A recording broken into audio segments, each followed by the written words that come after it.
उन्होंने अपनी किताब में उसे जोड़ रखा कि ये हम देते हैं पैसा, जबकि वो केंद्र सरकार की योजना है।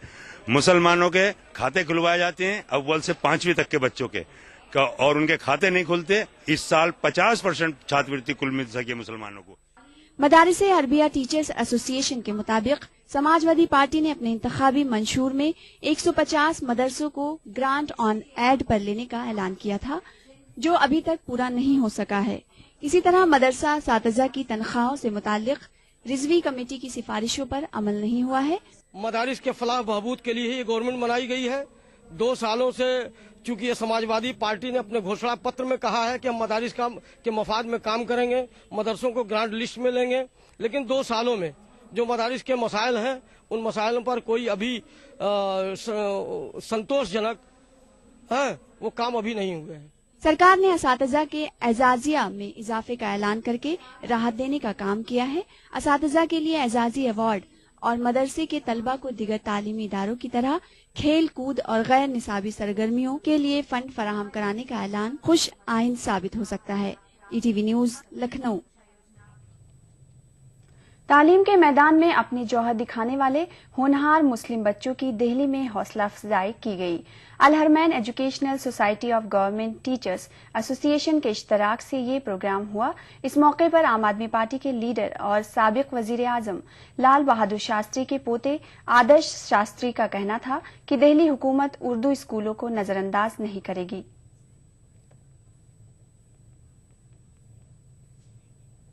दिल्ली में उर्दू मीडियम के 13 सरकारी स्कूल हैं, जबकि प्राइवेट स्कूलों की एक बड़ी तादाद है। ताहम हुकूमती सतह पर इन स्कूलों के बच्चों की हौसला अफजाई के लिए कोई स्कीम नहीं है। इसके अलावा किताबों का न मिलना, असातिज़ा की कमी, लेकिन इन सब के बावजूद उर्दू स्कूलों के तलबा ने इस मरतबा बेहतरीन मुजाहरा किया है। तकरीब में मौजूद आदर्श शास्त्री ने असातिज़ा की कमी के ताल्लुक से कुछ यूं राय जाहिर की। एजुकेशन पे ओवरऑल पार्टी का बहुत फोकस है, अरविंद जी का बहुत फोकस है। मनीष सिसोदिया जी ने ये बोला भी है कि आज दिल्ली में हमारे एजुकेशन सिस्टम में जो सबसे बड़ी कमजोरी है वो अच्छे अध्यापकों की है, और केवल उर्दू नहीं, हर भाषा में ये दिक्कत आ रही है। हिंदी मीडियम और उर्दू हर जगह ये प्रॉब्लम है। तो इसके लिए नीतियां बनाई जा रही हैं। मनीष जी इसी में सबसे ज्यादा सक्षम है आज, कि सबसे ज्यादा फोकस इसी पे है कि सही अध्यापक और अध्यापक की क्वालिटी कैसे बेहतर की जाए। तो इसमें जो विचार और जो एक पॉलिसी बन रही है वो सब सामने रखी जाएंगी कुछ समय में आने वाले। इस प्रोग्राम में 52 स्कूलों के मुस्लिम तलबा ने शिरकत की। तालीमी साल में 100% नतीजा देने वाले तलबा और असातिज़ा को एजाज से नवाजा गया। सर्वोदय कन्या विद्यालय जामा मस्जिद की शबाना नजीर के हिस्से में लाइफ टाइम अचीवमेंट अवार्ड आया। 10th टॉपर प्राइज दिया गया है। मैं स्कूल टॉप करा था, 8.8 CGPA थी, और मैं फ्यूचर में CA बनना चाहता हूँ। मेरा नाम सबीहा खातून है और मैं शाहीन बाग की रहने वाली हूँ। मुझे बहुत अच्छा लग रहा है कि मेरी माँ बाप की मेहनत का फल मुझे मिला। इस प्रोग्राम में NCPUL के डायरेक्टर डॉक्टर ख्वाजा इकरामुद्दीन, शफी देहलवी और हज कमेटी के चेयरमैन डॉक्टर परवेज मियां के अलावा प्रोफेसर अख्तरुल वासे और दिल्ली की मुअज़्ज़ज़ हस्तियां मौजूद थीं। जलसे में तलबा ने सकाफती प्रोग्राम भी पेश किए। ETV न्यूज, नई दिल्ली।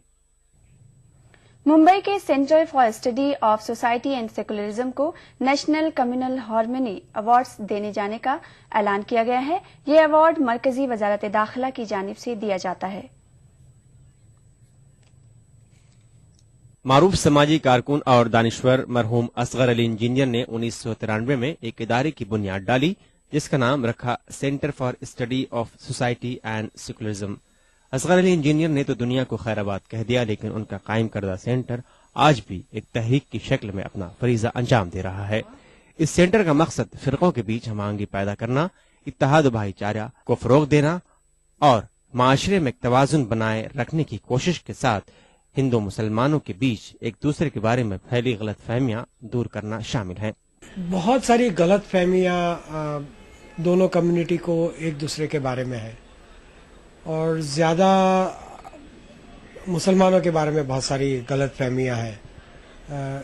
मुसलमानों ने तारीख में मंदिर तोड़े, मस्जिदें बनाई उन जगह पर, और कम्युनल पॉलिटिक्स के चलते ये ज़्यादा पॉपुलर हो गए ये मिथ्स। फिर सारे मुसलमान टेररिस्ट नहीं है लेकिन सभी टेररिस्ट मुसलमान हैं, ये भी एक गलत फहमी आम हो गई है लोगों के मन में। तो हम कोशिश ये करते हैं कि इन गलत फहमियों को लोगों के जहन से निकालें। इदारे ने कौमी यकजहती की फजा कायम करने और सियासी मफाद के लिए फैलाई जाने वाली फिरका वाराना मुनाफरत के तईन अवामी बेदारी पैदा करने के लिए अनगिनत सेमिनार, इजलास, ट्रेनिंग कैंप, नुक्कड़ इजलास और वर्कशॉप का इनेकाद किया। think is there is lack of awareness as far as secularism, minority concept, and also about living with harmony. Everybody has parochial differences, and in India especially, the weaknesses the politicians make use of, and then they make it into a political issue. With the result, the communal harmony is spoiled. Asghar Ali Engineer को उनकी खिदमात के लिए कई कौमी और ban अक़वामी award से नवाजा जा चुका है। 1998 में उन्हें कम्युनल हार्मोनी अवार्ड से भी नवाजा गया। अब ये अवार्ड उनके इदारे को दिए जाने का ऐलान किया गया है। ETV news, Mumbai. खबरनामे में वक्त है फिलहाल एक और ब्रेक का, जल्द हाजिर होते हैं। शहीदों, राज्य आंदोलनकारियों और आम आदमी के सपनों को हकीकत में बदलने की ईमानदार कोशिशों के तहत उत्तराखंड की बहुगुणा सरकार की कामयाबियों की फेहरिस्त में एक और इजाफा। केंद्र सरकार द्वारा पारित लोकपाल कानून की तर्ज पर उत्तराखंड में भी अब लागू हुआ लोकपाल कानून, जिसकी परिधि में स्वयं रहेंगे राज्य के मुख्यमंत्री भी शामिल। मैं ये कह सकता हूँ कि आज उत्तराखंड पहला राज्य बना है जिसने संसद द्वारा पारित लोकपाल की तर्ज पर लोकायुक्त कानून बनाया। समाज सेवी अन्ना हजारे की भावनाओं के अनुरूप ही राज्य में लोकायुक्त कानून के साथ लागू हुआ सेवा का अधिकार कानून भी। तो सेवा का अधिकार कानून हमने बनाया है, और कानून बनने से मैं कह सकता हूं कि एक आदमी एक बात सोचेगा कि अब एक उसके चारों तरफ ऐसा घेरा बन रहा है कानून का कि जो भ्रष्टाचारी बच नहीं पाएगा। ये कदम गवाह है कि अनुभवी नेतृत्व खुशहाली की नई राहें खोलना जानता है। कट्टर सोच नहीं, युवा जोश। मैं हसीबा अमीन, राहुल गांधी जी की इस युवा सोच से जुड़ी एक युवा कांग्रेस कार्यकर्ता। हर हाथ शक्ति, हर हाथ तरक्की। में राज्य आंदोलनकारी है सबसे ऊपर। राज्य गठन के बाद पहली बार पर्वतीय क्षेत्र में कैबिनेट करना, उच्च शिक्षा, तकनीकी शिक्षा और स्वास्थ्य शिक्षा को बढ़ावा देना कैबिनेट निर्णयों में विशिष्ट रहा है, जिसमें राज्य में डिग्री कॉलेजों, पॉलिटेक्निक, आईटीआई, इंजीनियरिंग कॉलेजों और मेडिकल कॉलेजों की संख्या में तीव्र बढ़ोतरी हुई है। निर्णयों में राज्य के 61 लाख लोगों के लिए खाद्य सुरक्षा में सस्ता राशन, वृद्ध, विकलांग विधवाओं की पेंशन में 800 रुपए की समानता, सैनिक विधवाओं की पुत्रियों के विवाह को 1 लाख और वीरता पुरस्कारों की राशि में कई गुना वृद्धि शामिल है। मरीन बस्तियों का नियमितीकरण, जनता को संपत्ति का अधिकार, सड़क, पानी, बिजली जैसी मूलभूत सुविधाएं और वर्ग 4 और आसामी पट्टे धारकों को मालिकाना हक दिलाना विशिष्ट कार्य कैबिनेट के फैसलों में शामिल रहा। 35,000 लोगों के लिए सरकारी नौकरियों के खुलते द्वार और भीषण आपदा से क्षति को राहत राशि में की गई कई गुना वृद्धि जैसी सरकार की जनहितकारी योजनाओं से सुनहरे पहल की आहट साफ सुनाई पड़ती है।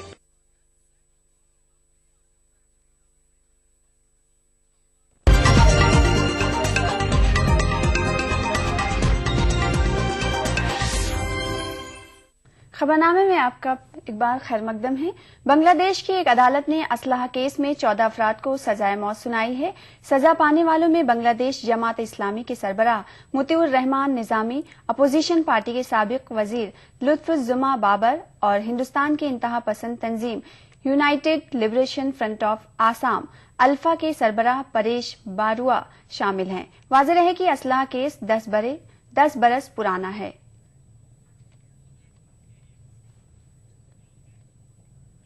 मेरठ की कैथोर असेंबली सीट से उत्तर प्रदेश असेंबली के रुकन शाहिद मंजूर को काबीनी वजीर बनाया गया है। शाहिद मंजूर को न सिर्फ नई जिम्मेदारी दी गई है बल्कि उन्हें मेरठ के हापुड़ पार्लिमानी हलके से उम्मीदवारी भी दी गई है। 2014 के आम चुनाव के पेश नजर पार्टी की इस इकदाम को काफी अहम माना जा रहा है। इसके अलावा मगरबी उत्तर प्रदेश में शाहिद मंजूर की सियासी पकड़ है। ताहम फिरका वाराना कशीदगी के माहौल में वो इन बातों का कैसे सामना करेंगे, इन तमाम मुद्दों पर ईटीवी नुमाइंदे तंजीर अंसार ने शाहिद मंजूर से तफसीली बातचीत की है। आप सुनिए शाहिद मंजूर का इंटरव्यू और मुझे दीजिए इजाजत। आदाब।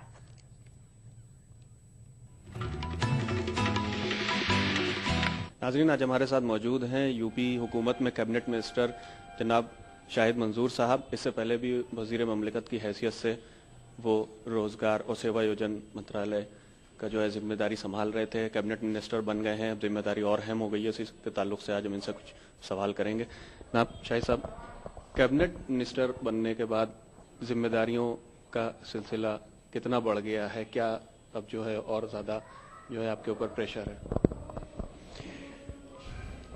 सबसे पहले मैं ईटीवी की मार्फत सभी नाजरीन को मुबारकबाद, और जो ये जिम्मेदारी मिली है उनकी ख्वाहिशात का जो एहतराम मोहतरम नेताजी ने और चीफ मिनिस्टर ने किया है, मैं उसके लिए मुबारकबाद देता हूँ। जहाँ तक सवाल है जिम्मेदारी का, सियासत में जिम्मेदारी पदों से नहीं मिलती, जिम्मेदार आदमी को ही सियासत करनी चाहिए। मेरा ऐसा मानना है कि जब हम आवामी ज़िंदगी में हैं तो फिर हमें ओहदों के हिसाब से जिम्मेदार नहीं समझना चाहिए, बल्कि जिस आवाम ने, जिस जनता ने, पब्लिक ने जो हमको अपना रिप्रेजेंटेशन दिया है, रिप्रेजेंटेटिव बनाया है, उसके एतबार से हमें जिम्मेदारी निभानी चाहिए। और यही वजह है कि अब इन्हीं सारी मामलात और इन्हीं वजूहात को देखते हुए समाजवादी पार्टी ने, मोहतरम नेताजी ने और चीफ मिनिस्टर साहब ने ये नई जिम्मेदारी मुझको सौंपी है। 2014 का इलेक्शन बहुत करीब है, कैबिनेट मिनिस्टर बनाए गए हैं, बहुत सारे मसले होंगे, बहुत सारे सवाल होंगे। मगरबी उत्तर प्रदेश, न सिर्फ मेरठ बल्कि मगरबी उत्तर प्रदेश का जो एक पूरा इलाका है बहुत अहमियत रखता है वोट के लिहाज से भी। क्या एक रणनीति होगी उस लिहाज से आप मगरबी उत्तर प्रदेश में किस तरह से सूरत हाल देखते हैं समाजवादी पार्टी? समाजवादी पार्टी उसूलों पर चलने वाली, सिद्धांतों पर चलने वाली एक पार्टी है। समाजवादी पार्टी डॉक्टर लोहिया, चौधरी चरण सिंह, इन सब के मिश्रण से, और अब ये कहा जाए कि मोहतरम नेताजी के, क्योंकि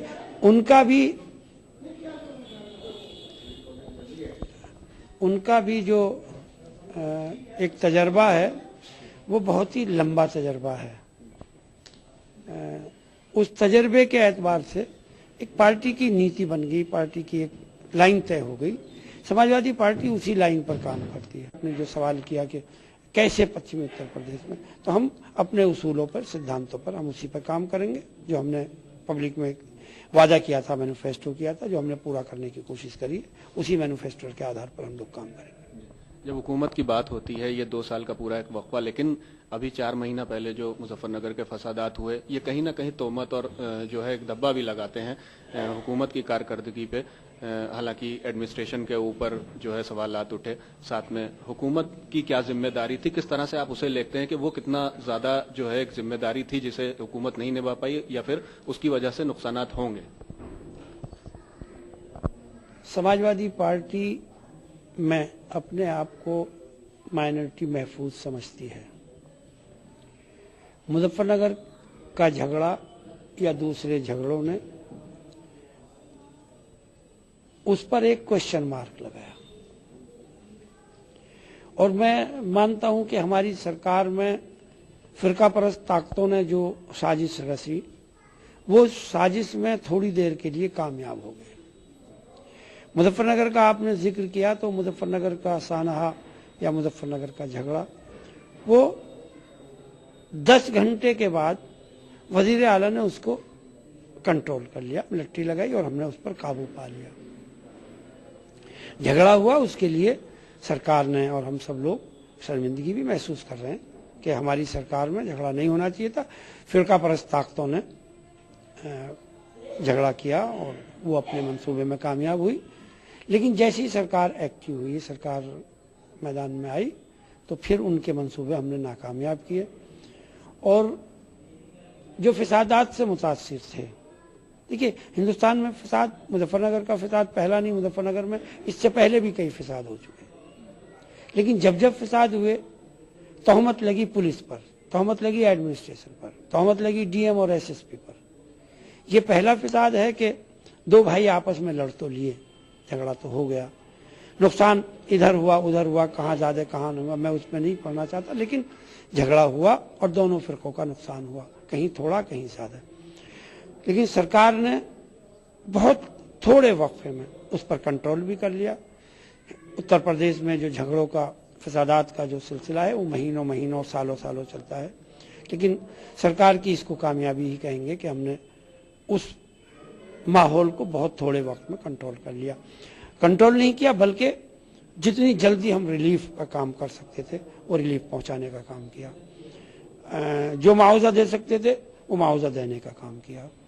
जो नौकरी हम लोग दे सकते थे हमने नौकरी। ये पहला फिसाद है जिस फिसाद में उत्तर प्रदेश की गवर्नमेंट ने, मोहतरम वजीर आला ने, जो भी कैजुअलिटी हुई उनके घर वालों को तालीम के एतबार से उनको नौकरी देने का काम किया है। सब बहुत टाइम तक लगे रहे तो ये कहा जाता है कि कहीं ना कहीं हाँ रिलीफ।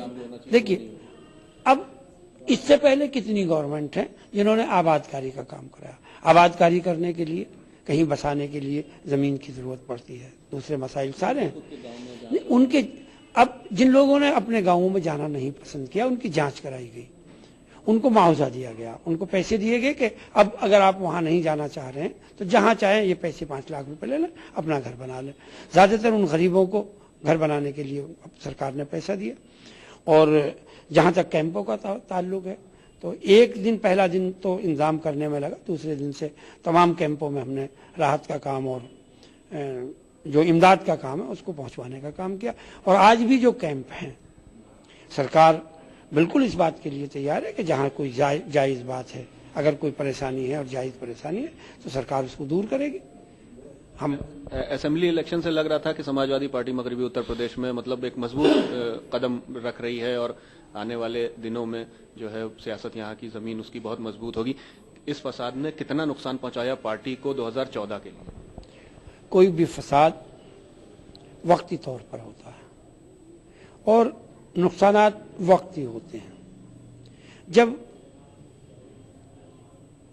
लोग सोचेंगे कि और फिरकावाराना फसाद में और इस फसाद में क्या फर्क है, तो यकीनी तौर पर हमें बेहतर पाएंगे। क्योंकि जो काम हमने फसादज़दा या मुतासरीन के लिए किए हैं, हिंदुस्तान की किसी भी गवर्नमेंट ने आज तक वो काम नहीं किए। झगड़ा हुआ, ये हम बिल्कुल मानते हैं, तस्लीम करते हैं, क्योंकि कैजुअलिटी भी हुई, झगड़ा भी हुआ, सब कुछ हुआ, कैंप भी लगे, उससे हम मुनहरिफ नहीं हैं। हमें इस बात का एतराफ़ है कि हुआ। और मैं पहले भी कह चुका हूं कि समाजवादी पार्टी की सरकार में माइनॉरिटी अपने आप को महफूज समझती है। लेकिन जो रिपोर्ट्स आई हैं उसमें यह है कि कहीं ना कहीं कमी रही है, चाहे सुप्रीम कोर्ट की या देखिए, अगर नहीं, सुप्रीम कोर्ट ने नोटिस दिया, सरकार ने उस पर जवाब दिया। जो नेशनल ह्यूमन राइट्स कमीशन है उसमें मुद्दे उठे, सरकार को उसमें क्लीन चिट दी गई।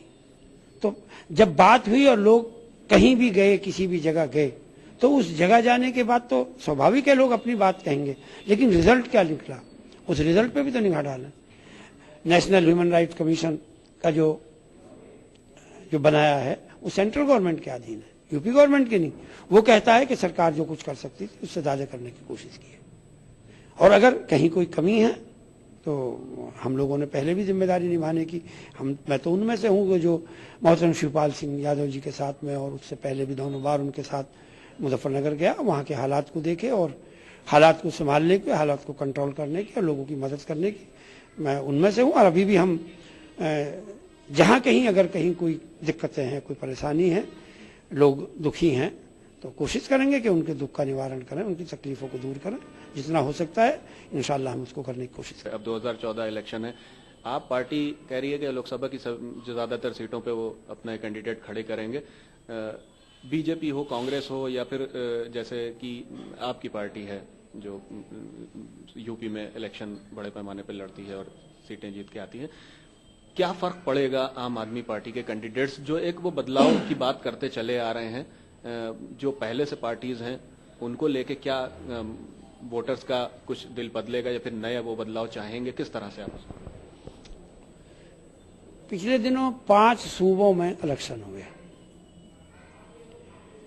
5 सूबों में जहां भाजपा का, भारतीय जनता पार्टी का विकल्प कांग्रेस थी, वहां कांग्रेस आई। जहां कांग्रेस का विकल्प भाजपा थी, वहां भाजपा आई। उत्तर प्रदेश दिल्ली नहीं है। उत्तर प्रदेश दिल्ली जैसे 6 प्रदेशों को मिला के, तकरीबन 6 को मिला के, नहीं बल्कि 12 प्रदेशों को मिला के तब एक प्रदेश बनता उत्तर प्रदेश। जैसे दिल्ली है ऐसे तकरीबन 12 प्रदेश। तो वहां पर कोई विकल्प पब्लिक के सामने नहीं था। एक विकल्प सामने आया और वहां की आवाम ने दोनों पर झाड़ू फेर दी, कांग्रेस पर भी और भाजपा पर भी।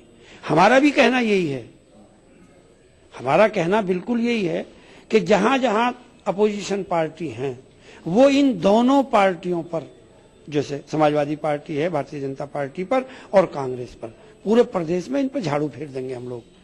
वहां पर विकल्प कुछ नहीं था तो झाड़ू सामने आ गई। यहां तो भारतीय जनता पार्टी का विकल्प हम हैं, यहां पर कांग्रेस तो पहले ही खत्म हो चुकी है। बीएसपी भी कोई पार्टी है? वो तो एक गिरोह है, पैसा कमाने की एक मशीनरी है, पैसा इकट्ठा करने की। उत्तर प्रदेश में खास तौर पे आप किसको मानते हैं? क्योंकि रीजनल पार्टी के तौर पे बीएसपी बहुत मजबूत है, नेशनल पार्टी हम लें तो जिस तरह के दावे किए जा रहे हैं कि बीजेपी। उत्तर प्रदेश में और दिल्ली में बहुत बड़ा फर्क है। उत्तर प्रदेश में कई पार्टी हैं जिनका इलाके में अपना अपना थोड़ा थोड़ा असर है, और समाजवादी पार्टी सहारनपुर से लगा के और गोरखपुर तक अपना असर रखती है। और जब इलेक्शन आता है तो ये बात तय हो जाती है कि हम पश्चिमी उत्तर प्रदेश में सबसे बड़ी ताकत होके उभरते हैं। पश्चिमी उत्तर प्रदेश में माना जाता लोकदल, लेकिन लोकदल के कैंडिडेट्स की तादाद और समाजवादी पार्टी के कैंडिडेट्स की तादाद जो इलेक्टेड हैं, अब उनको आप काउंट कर लें, पता चल जाएगा कि वो मजबूत हैं या हम मजबूत हैं। 2 तारीख को बीजेपी की एक रैली यहाँ पे होने वाली है, नरेंद्र मोदी आने वाले हैं गोरखपुर में। जिस तरह से उन्होंने कहा कि 56 इंच का जो है वो सीना चाहिए। 2 तारीख को यहाँ पे भी रैली है, आप मेरठ को रिप्रेजेंट करते हैं यहाँ से, क्या लगता है कि किस तरह की एक जो है उनकी रणनीति होगी? भारतीय जनता पार्टी उत्तर प्रदेश में अपना वजूद खो चुकी है, और यही वजह है कि जिस प्रदेश में भारतीय जनता पार्टी के शीर्ष के नेता हों, अभी हयात हैं मोहतरम अटल बिहारी वाजपेयी, अभी अडवाणी जी हयात हैं, पार्टी के नेता हैं, अभी मुरली मनोहर जोशी उत्तर प्रदेश में भारतीय जनता पार्टी के नेता हैं, उमा जी हैं, कल्याण जी हैं, टंडन साहब हैं। एक नहीं, उत्तर प्रदेश में सैकड़ों की तादाद में भारतीय जनता पार्टी में नेता हैं उत्तर प्रदेश में। और पार्टी की हालत ये है कि इन सब नेताओं को दरकिनार करके जब ये पार्टी एक कोमा में चली गई उत्तर प्रदेश में, तो इसमें ऑक्सीजन देने के लिए गुजरात से एक नेता को बुलाया गया है। मेरी अपनी सोच ये है कि इस मृतप्राय पार्टी में बाहर के आयातित नेता कितना इसको जिंदा कर पाएंगे ये तो वक्त बतलाएगा, लेकिन ये तय है कि उत्तर प्रदेश के जो भारतीय जनता पार्टी के लीडरान हैं वो अपनी जमीन खो चुके हैं, वो खत्म हो चुके हैं, उनका कोई वजूद नहीं रहा है, और अब उनमें वजूद कायम करने के लिए मोहतरम मोदी साहब तशरीफ ला रहे हैं। मैं अगर पूरे हिंदुस्तान की सियासत को देखा जाए और मुद्दों को देखा जाए और भारतीय जनता पार्टी के कार्यक्रम को देखा जाए, तो आज की तारीख में भारतीय जनता पार्टी के पास न कोई कार्यक्रम है, न कोई मुद्दा है। अगर अकेले एक शख्स के नाम पर ये पार्टी जिंदा होना चाहती है तो उनकी अपनी सोच है। कैबिनेट मिनिस्टर यूपी गवर्नमेंट में जनाब शाहिद मंजूर साहब, और जिस तरह से इनकी कोशिशें हैं, कैबिनेट मिनिस्टर बनने के बाद एक जिम्मेदारी और बढ़ गई है, तो उस लिहाज से 2 साल का भी वक्फा गुजरा है और 3 साल और चाहिए गवर्नमेंट को, ये कहना है इनका। बहुत से मसलों पे, बहुत से मुद्दों पे इन्होंने हमसे बात की। कैमरा पर्सन वसीम अहमद के साथ तंजीर अंसार, ETV न्यूज, मेरठ।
आदाब डॉक्टर।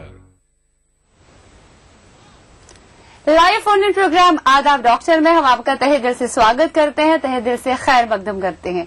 आज के दौर में बेशतर लोग ओबेसिटी के शिकार है। वजह कई कारण है, सबसे कई सारी वजह है इसकी। एक कारण ये है कि सेडेंटरी लाइफस्टाइल है, वक्त पे लोग खाना नहीं खाते हैं, खाते हैं तो ऊट पटांग सा खाते हैं और ये अंदाजा ही नहीं रहता कि कब हम घर पहुंचेंगे, कब नहीं पहुंचेंगे। सुबह निकलते हैं तो बस बिना ब्रेकफास्ट के निकलते हैं, जिसकी वजह से इंसान काफी सारी बीमारियों का शिकार हो जाता है और उसमें मुब्तला होता है। और एक बीमारी है obesity. Obesity which has become a world wide problem these days.